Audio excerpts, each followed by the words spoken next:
How's it going, everyone? Welcome back to another video here on the Nat Automotive channel, and in today's video I want to update you guys on some of the recent Corvette hunting and research that I have been doing on Copart and IAAI.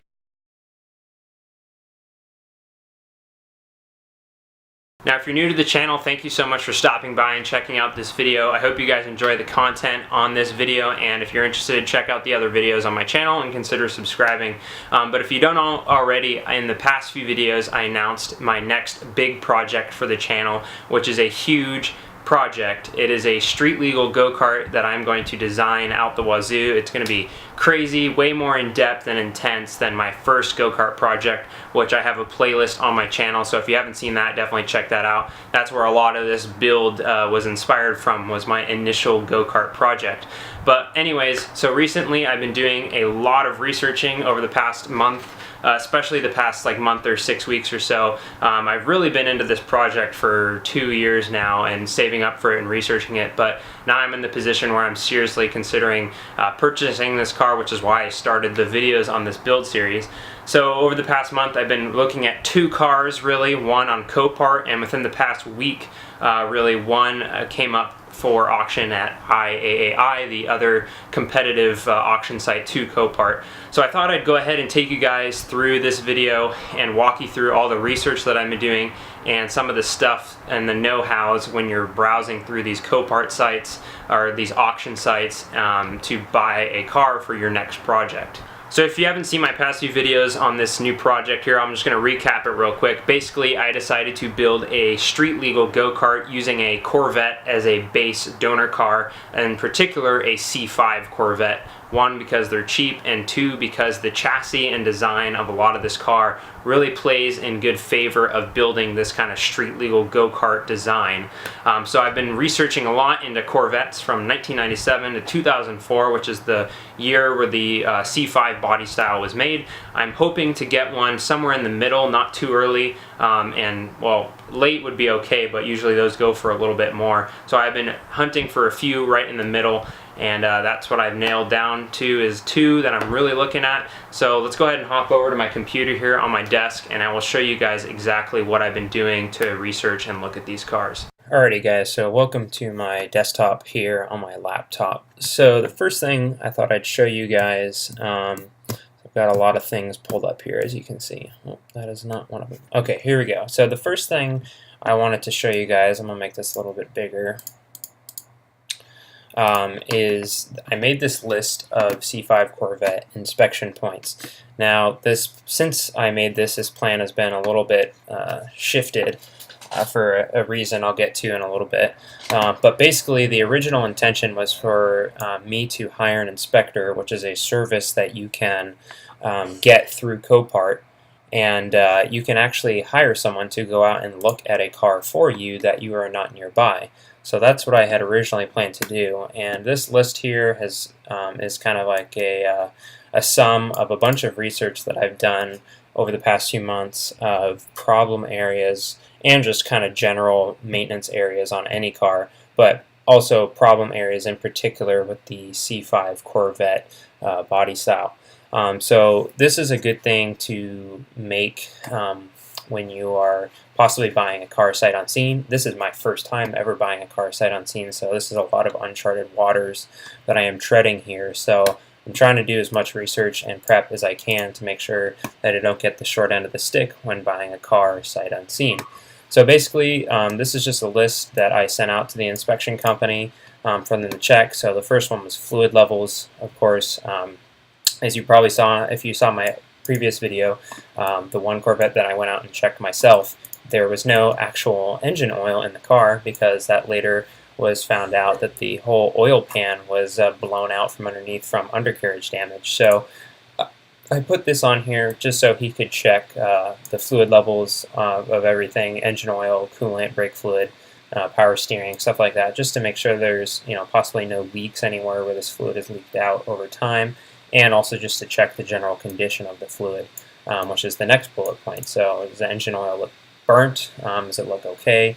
Is it sludgy? Is there possibly water in the oil? Because then that could mean that there's a blown head gasket or something else. So then quality of rubber hoses, that's kind of just a general maintenance thing again, just to see where the car's at. If it was stored in an area that was really dry, all the rubber parts are more likely to go bad and crack and become brittle. And then that's the next one, is the quality of the belt. And then the next one, just any leaks, particularly engine oil leaks, around valve covers, any seals or anything that are leaking, because that would be not the best thing to have when buying a car, because it leads to potential other problems. Coolant leaks, which might be found when you're checking the oil or the level of any of these things. And then just any general wetness underneath the car that could be from any sort of leak, like power steering, anything really. And then this next bullet point here, oil pressure, is a point that is particularly known to go wrong on the C5 Corvettes. The oil pressure sensor or unit, which is at the back of the intake manifold near where the windshield and wipers are, is known to go bad on these cars. So one easy way to check to see if this oil pressure sensor is okay is if when you start the car, on the left side of the gauge cluster, there's an oil pressure gauge. So if the reading is either 0 or no reading, or if the reading is 0 or the gauge is spiked all the way to max, that's usually a sign that your oil pressure gauge is bad, or sensor is bad. And then just any smoke from the exhaust, any piston ring issues, as far as letting oil leak into the cylinder during combustion. Another thing is these Corvettes, some of you might know, they have the optional heads-up display units, and sometimes the motors that control the position of the heads-up display can go bad over time, or the lights that controls how bright or dim it is can go bad, and sometimes they can appear as dim. So I want to make sure that that was okay. The next thing, kind of just general point for a car, especially one with a manual transmission, is the clutch and brake pedal feel. That'll kind of tell you maybe if there's a leak in any of the brake lines or the clutch fluid lines anywhere, and just making sure that it feels good and has good pedal feel. Shifting through the gears, when the car's off or on, and well, they can't drive it, so I guess it can't really be on. But just when the car's off, any notchiness or clunks when shifting through. Just trying to think of any little thing here. Any odd sounds from the engine bay, squeaking pulleys, valve train noise that's a little bit unusual. I think these inspectors are pretty educated when it comes to cars, so I think they would know to point out any odd sounds.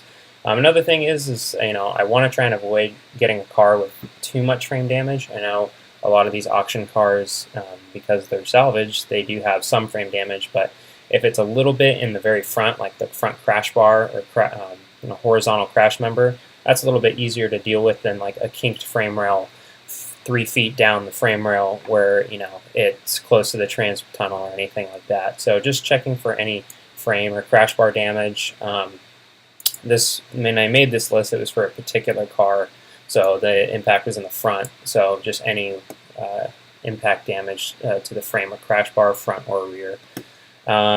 Any other resulting damage from the impact, like I said, this was a front impact car, so I was just thinking about crunch radiators and things like that. Just kind of another nitpicky thing, condition of leather seats, door panels.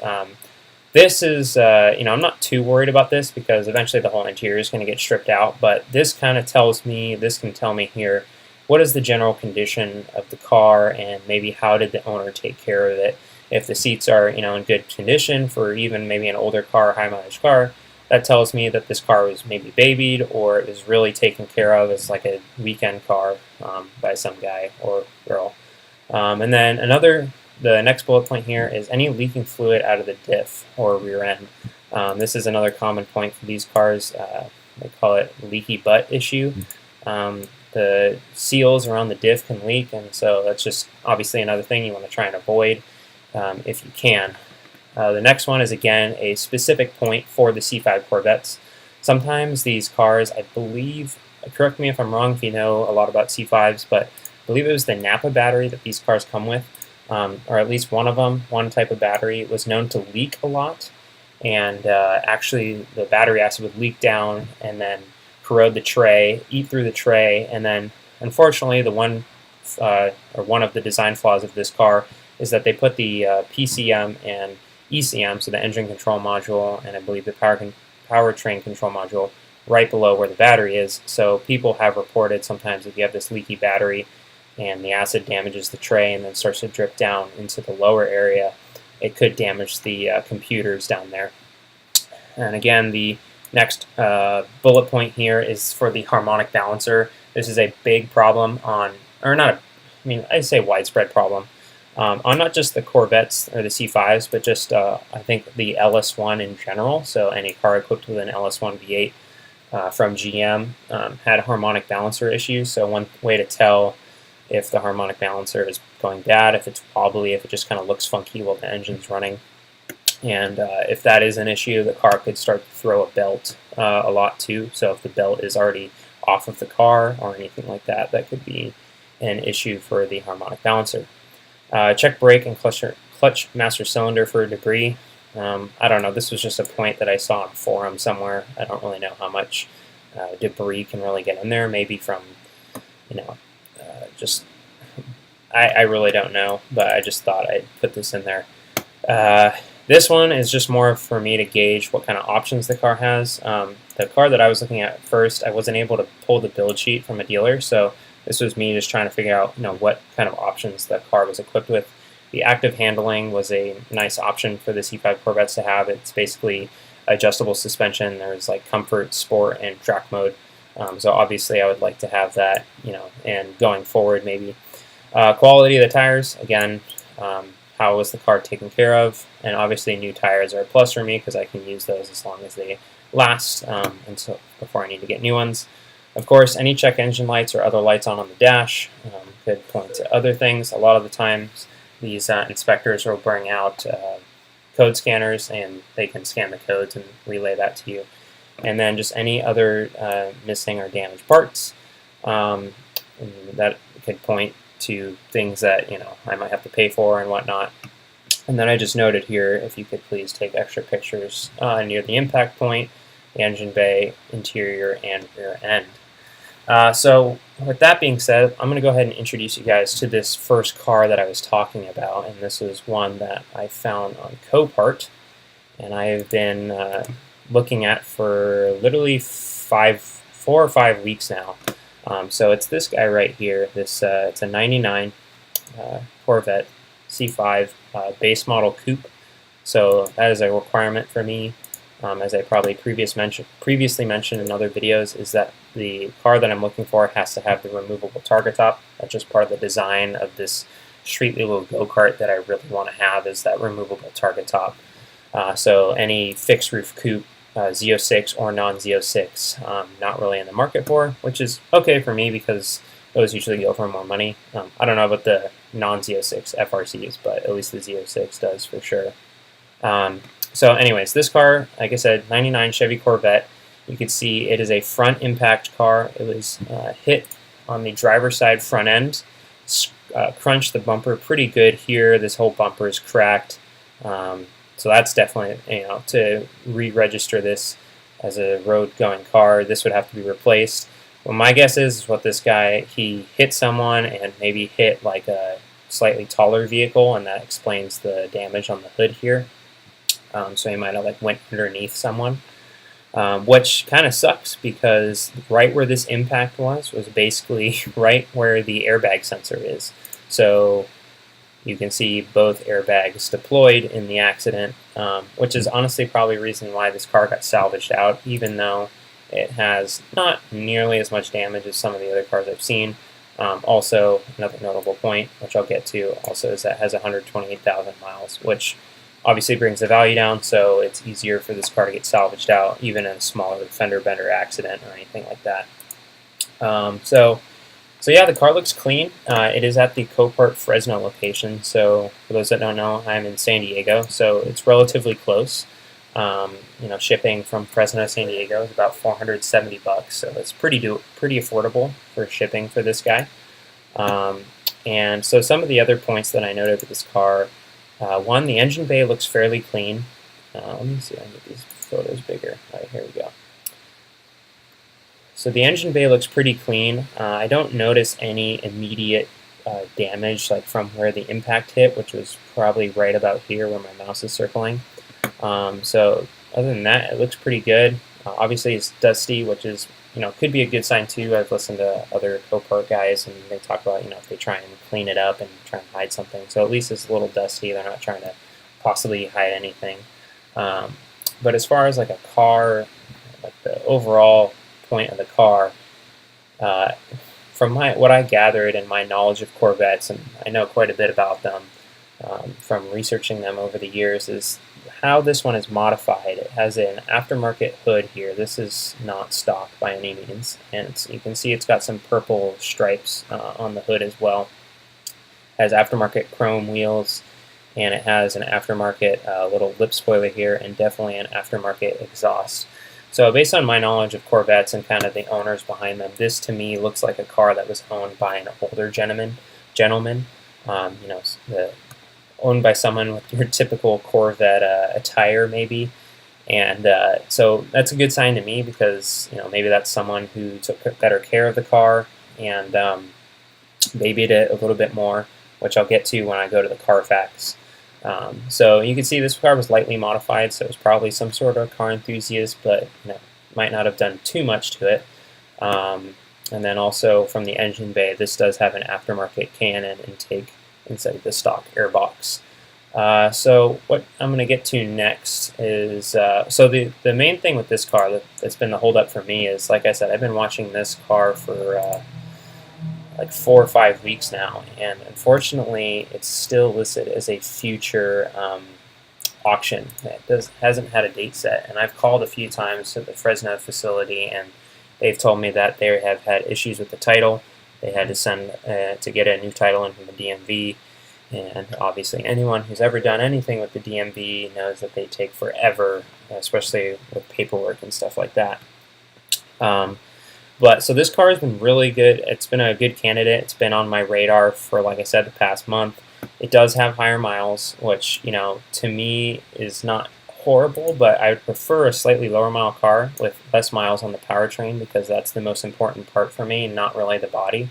I'd rather prefer a car with body or paint damage that has lower miles, because the body is not going to matter at some point when I get to dismantling it. So basically what I did was I hired for an inspector for this car. They're not allowed to go inspect the vehicle until it has an auction date set. So the guy hadn't gone out yet. But in the meantime, what I'll go to next was I did get the Carfax for the car. So this kind of helped me identify maybe a little bit how the car was taken care of. So it's a 3-owner car, total loss vehicle, obviously. It was a corporate and a personal car. So the first owner of the vehicle was actually a corporate. What the heck happened here? The first owner of the car was actually a corporate ownership. Oh, my Mac's doing something weird. So they owned it for 2 years. It was originally bought in Iowa, and they put about 3,400 miles a year on it. So that's pretty low. So it could have been a show car to demonstrate, some parts for a company or something like that.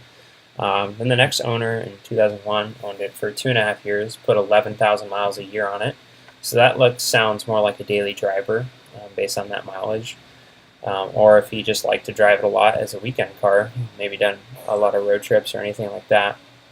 And then owner 3, the last owner, was the most promising point for this car, was the fact that this guy owned it for 14.5 years and only put 6,400 miles on it a year.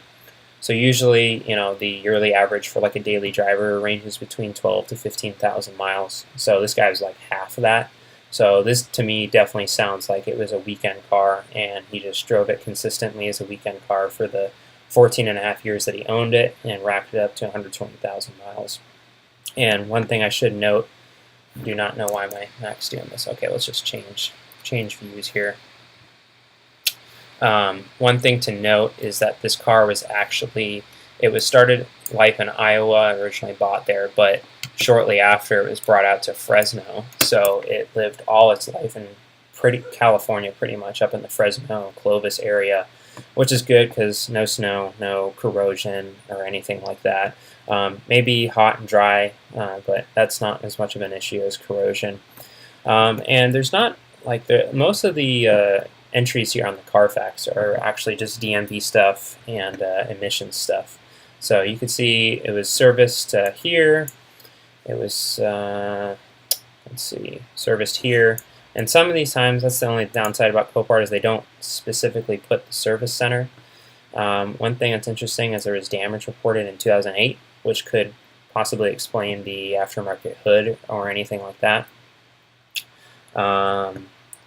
Failed emission inspection, could have just been a check engine light or something that came on.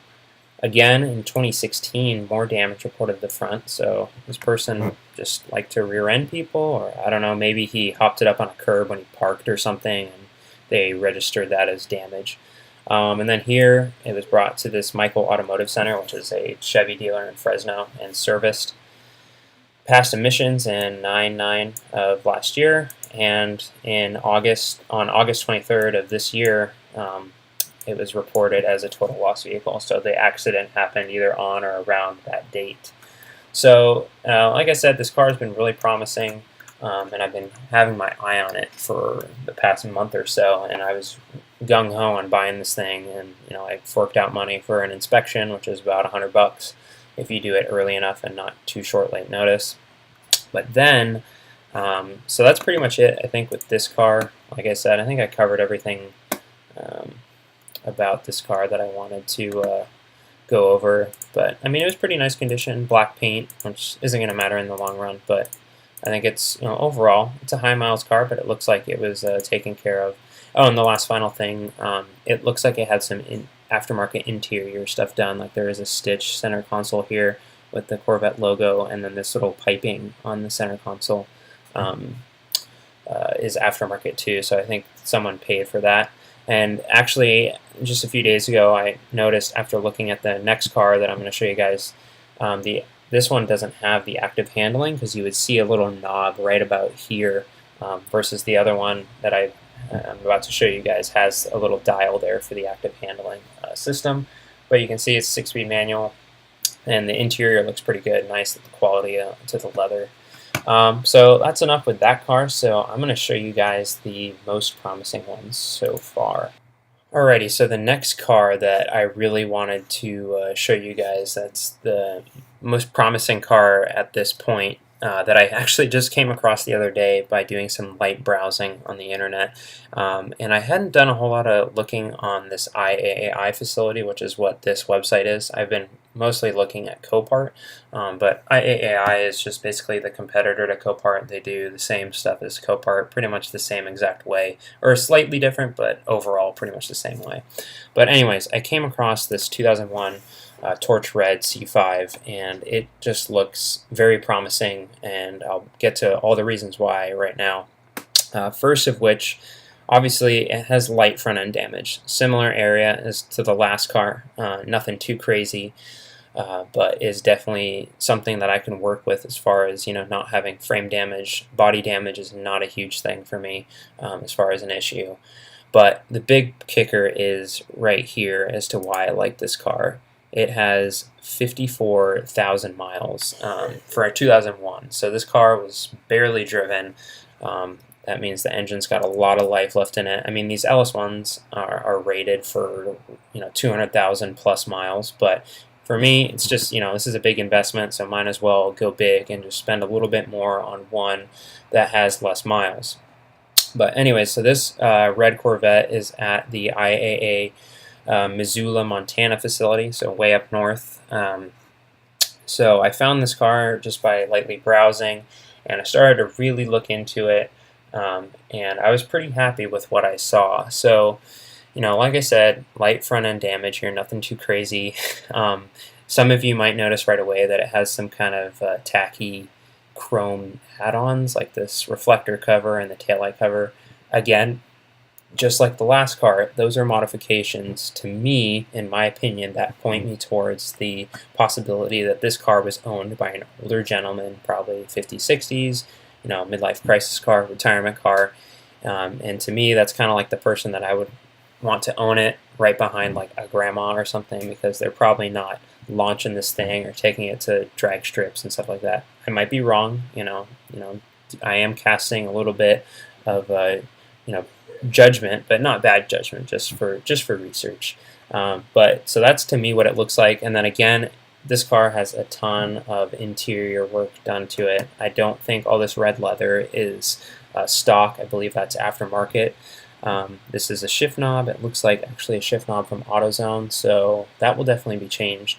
But again, you can see on the center console it has this aftermarket center console with the stitching and the red leather, and it's kind of blown out, but there's the Corvette logo, and again, that same red piping that we saw in the past car. So this looks like it has some interior work done to it too. The handle for the passenger here, that's red leather, that's definitely aftermarket. Same with the steering wheel, all these door parts is all aftermarket. So here's a little bit closer up photo of the front end damage. So that headlight assembly with the flip up lights is definitely shot, which could be the reason why this thing was salvaged. There's a lot of plastic parts and motors and things in there that probably are going to need to get completely replaced. So with the Corvette tax, that probably adds up really quick. It works in my favor actually, because those headlights aren't going to matter to me. But again, 54,000 miles, just really nice to see that. Interior looks really clean. This is the rear trunk area behind the driver's seat. And again, the interior in this photo, like in the passenger footwell, this looks really nicely well kept and clean. The only thing that I was worried about with this car being up in Montana is corrosion. That's a big issue, obviously, in an area where there's snow and the roads are salted and gravel as well. So this right here, you can see on the plastic on the inside of the hood area, this looks like it could be a little bit of salt buildup. I don't know. I mean, this car, this is still not complete winter season up there yet, so it could just be hard water stains also. It doesn't necessarily have to be like salty water either. Well, I guess hard water and salty water is similar, but that could just be from washing it previously and not completely drying all the water off. But engine bay looks pretty clean. Again, looks like there's an aftermarket intake of some kind. I think this is just rubber, so I think this little bit of deformation here is just from the rubber connector, which I'll have to look into that when I get it, or if I get it, I should say. But other than that, I mean, airbags didn't go off, so that's nice. Won't have to worry about replacing the airbags or doing that. It is a run and drive car, and one thing I didn't mention previously is that a requirement for me, especially buying this car sight unseen, is that it must be run and drive. Much less risk there. Still obviously a risk buying a car sight unseen, but a lot less risk when it is set to turn on and go forward and backwards. And I know people have had stories of that not always being the case when they get the car, but it's the best I can do. So with that being said, when I saw this car, usually the first thing that I do when I see a car that I like is I Google the VIN number. So I Googled the VIN, and the first thing that came up with all the different broker sites that are servicing to buyers to sell the car as well. But I went to images, and actually a few images of this car came up, or what it looks like exactly like this car. So there's this one here. You can see the car was parked out in the snow, so may or may not have been driven in the snow. Maybe someone just pulled it out for the photos. There's a rear interior trunk area shot. Again, here's a better shot of the interior. You can see that nice aftermarket leather center console that's wrapped in nice stitching and stuff like that in leather. And then you can see here, oops, sorry about that. You can see here, this is that active handling dial toggle I was talking about. So this car definitely has that as an option, and I'll go over that more in detail in the next point. But basically, all these images, here's another one from the engine bay, a little bit dirtier in this one, but that's nothing too crazy. I don't see any like wet areas per se as far as leaks. So again, rear shot of it in Montana out in the snow with all the nice, lovely chrome trim that someone thought looked so good on this car. And that is sarcasm if you couldn't tell. But all these pictures are from this like online auction site called TradeNet Autos, and you see the car was for sale in Helena, Montana. They were asking $17,999 for it, so that's about right for a car with this low miles. But it was kind of interesting just to see that this popped up. I don't know when this was posted. I couldn't find a date on it, but it was probably within the past year or so. Tried to call the number and it was disconnected, but I think that's just a general number for this TradeNet Autos site here. So the next thing that I did when I saw this car was, if you don't know this, you can actually call up a dealer any Chevy dealer, and if you give them the VIN of the car, they can try and pull the original build sheet for this car. And this build sheet shows all the installed options that came on the car. So that just would kind of confirm to me that it has all the things I was looking for.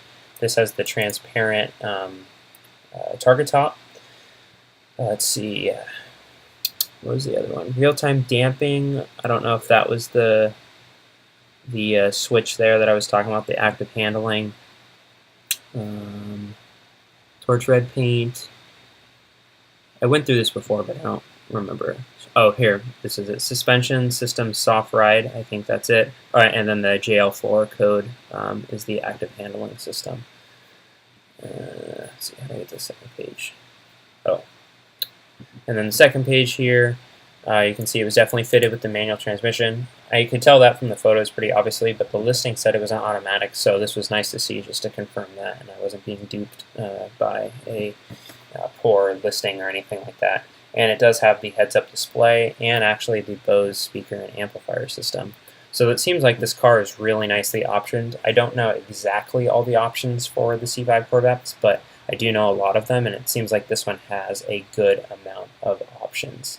So I think, what was the date for this car? It was built in June of 2000, I think. That doesn't say it on here. But anyway, so then the next step was I went and got the Carfax on this car. So this was a little bit surprising to me. The Carfax actually revealed that it was a 7-owner car, so may have quite a bit more ownership than the past car I showed you guys. So the first 1 to 5 owners, 16.5 years, all personal vehicles. There's no corporate ownership on this car. No weird things happened. Owner 6 did note some damage. I can go through that in the later part of this Carfax. Owner 6 owned it for a year and 2 months and decided to sell it, I guess. And then owner 7 looks like bought it and then had it for a month and then wrecked it. So that's unfortunate. But so yeah, maybe either the listing from owner 6 or owner 7 could be from that internet listing I saw earlier.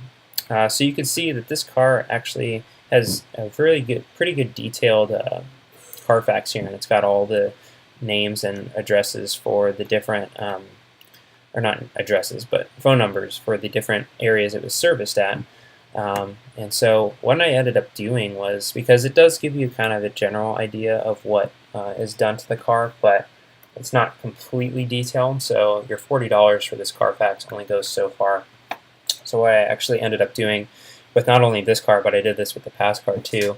Although the past car didn't have as much detail on the Carfax as far as exactly what shop it was serviced at with the phone numbers. So the past car, I just called pretty much every Chevy dealer within a 15-mile radius of Fresno. But with this car, I was able to call exactly right where it was serviced, so I know that they'll have some sort of records on it. And I pretty much called every single one and found that, you know, this car was serviced a few times. It had an issue with the steering column and the security light, which was a recall on this car, which is what happened here. There were a few check engine lights here and there, but it seems like it had pretty consistent oil changes. This electrical system check, that was literally just the battery was replaced. So, you know, sometimes these seem a little bit more severe, because to me, electrical system check it sounded like maybe it had some sort of, you know, gremlin with the electrical system, but in reality it was just the battery being replaced. And you know, one thing is these C5s are known to have some electrical gremlins, so it was good that I was able to find that out. Right here where it says mass airflow sensor replaced, I believe that was the check engine light that the gentleman at this Chevrolet dealership told me it was having an issue. That was replaced, so that was all good. Oil filter again, the drive belt. One thing I was hoping at finding on here was any information about clutch replacement, but I wasn't able to track down if it had the clutch done or not. But doesn't mean that it hasn't had it done, but because Carfaxes are the only way the information shows up on the Carfax is if the service center, you know, I don't know if they're licensed through, if they have an agreement through Carfax or what, but if it's not sent to Carfax, it's not going to get reported on the Carfax. So that's one thing here that can only get you so far with the Carfax. But I think as far as that, so I showed you guys that build sheet. Was the inspector points. That was my thesis project. Let's see. So anyways, aside from that, I think that's pretty much it as far as what I wanted to show you guys for this this hunt for this next Corvette. So this car goes up for auction tomorrow morning. So tomorrow is November 7th, 2018. And so this is Tuesday night. So tomorrow morning I'm going to wake up nice and early, get up at 7 a.m. and get ready for this auction. And I've given myself a limit of about $6,200 for this bid because I got to account in for all the auction fees and tax and the shipping to get it from Montana to San Diego is about $1,100, as you can see right here. And oh, the other thing I want to note was I did actually have that inspection rescheduled for this car, but because it was so last minute, they couldn't get an inspector out there in time. So I'm doing the best I can, but this is definitely a car I don't want to pass up on trying to bid on and possibly win. So I think that is going to do it for this video.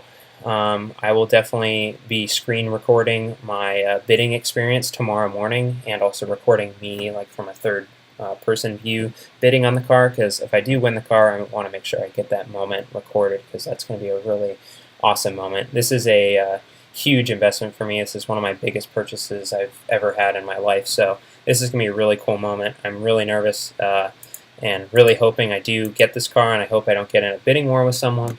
But I know it'll all work out, and hopefully this car will be the right one, because it would be really nice, like I said earlier, to have that low mile 54,000 mile Corvette with all the fresh, still pretty fresh powertrain components and interior. And like I said in the previous video, plan is maybe to fix this up and just drive it as a Corvette for a little bit while I save up for the next parts. So I definitely wouldn't mind driving around in a torch red C5 Corvette. Although immediately the first thing I'll be doing to this car, if I do end up winning it, is removing all this gaudy trim accent pieces that were added. So I think that is going to do it for this video. Thank you so much, guys, for tuning in. And if you made it this far into the video, thank you for sticking through me going through all this. And I hope it was at least somewhat interesting to you guys and following my journey and hunting down the next project for the channel.